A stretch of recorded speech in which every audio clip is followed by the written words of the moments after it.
আচ্ছা, আমরা এখন একটা জিনিস দেখবো যে দা, এখানে টিএচই দা দিছি, এখানে আবার ডিও দিছি, ঠিক আছে।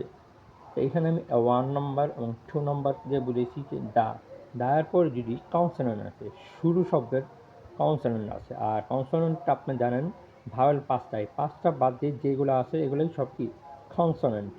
তো দায়ের পরে যদি কনসোনেন্ট আসে তাহলে এই দাটা পড়তে হবে, টিএচই দা পড়তে হবে। আর এখানে টিএচই দি, দি কখন আসবে? যখন শব্দের শুরুটা হবে ভাওয়েল দিয়ে। তো আমি এখানে একটা উদাহরণ দিয়ে আপনাদেরকে আমি বুঝিয়ে দিয়েছি, দ্য ফ্যান, দ্য ফ্যান, ওকে। আর দ্বিতীয়টা হচ্ছে কি the egg, sorry sorry the egg হবে, কি হবে?